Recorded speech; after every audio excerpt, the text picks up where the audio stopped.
Hey guys, what do you do during a quiet time? You look around one day and you just wake up and you're like, I don't have a lot going on. What should I do with my time? I'm gonna give you 3 things you can do during quiet time, quote unquote, that will really help your business. Okay, let's start with number 1, and that is to drill into, clean, and categorize your database. I know it doesn't sound sexy, but it is the most important thing that we should be doing is getting our databases in line, getting them in order. It's the garden that's gonna produce the fruit, which we're gonna be able to harvest, right?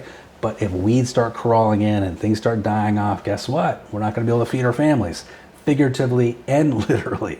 So let's get in there and clean it up. Let's organize it. Let's weed it. How do we do it? We're gonna first categorize our database, and that means we're breaking the people into groups. A, people that have sent you referrals. That's your advocate group. Those are your raving fans. That's your A group. Your B group, and that's over the last 12 months, by the way. The B group is people that have done direct business with you at some point, right? They've bought a house, they've sold a house, but they haven't quite graduated to sending in referrals yet. They like you, maybe even they gave you a great review, but they haven't sent you a referral yet. C are people that are acquaintances. You know them, they know you, you can call them, you can talk to them, you can go to lunch with them, coffee, whatever. They haven't yet sent you a referral, they haven't yet done direct business with you, but they know who you are. There's a know, like, and trust factor there. Then the D group is people that maybe have fallen off the wagon. You feel maybe a little bit uncomfortable calling because it's been so long since you've had conversation with them. Now, what a lot of agents will do is they'll say, well, this D group, man, they're not engaging, they're not opening emails, they're not opening newsletters, they don't return my calls. Maybe I should just delete them all. I'm gonna give you a step before that, because here's what I want you to do with those Ds. I want you to reach out one last time, and I want you to say this: hey guys, it's been so long since we talked, and I just was gonna delete you out of my phone actually today, or off my list of people that I touch base with you. I hate doing that, but if you don't want me to reach out to you anymore, I'm just gonna go ahead and do that today. How would you feel about me just taking you off my list? Let them respond. If they don't respond, bingo, take them off the list. If they say, oh, no, we've just been super busy, great, I just wanted to make sure I wasn't bugging you, right? You could reframe that, rephrase it, make it sound like your voice.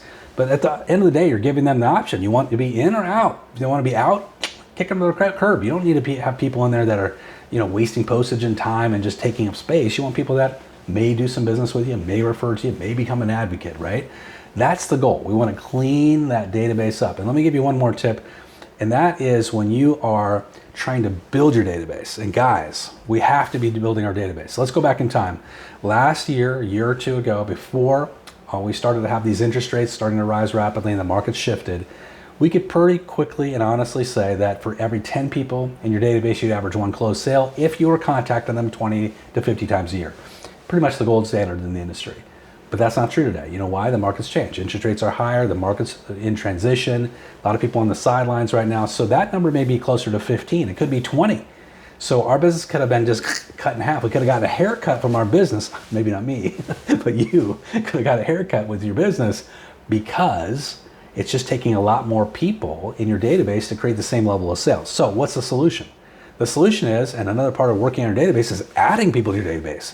Let's assume that you had 300 people and your database was producing on average 30 transactions, and now this year it's only 20, or it's 15 transactions.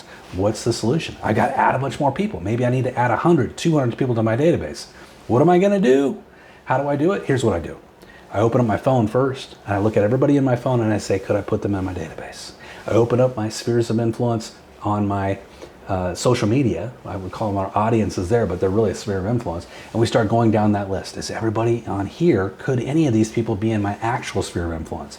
And I start working through it. Now we're gonna find some names we don't recognize, and that's okay. Here's what I do when I find somebody I don't recognize. I'm gonna reach out and say, hey guys, I found you in my phone today. Can't quite remember the connection, but before I delete you, could you let me know how we know each other? And they might start and germinate a whole new conversation. You're gonna resurrect some ghosts there, right? So there's a few things to do with your database. Second thing you're gonna do is rebuild your schedule.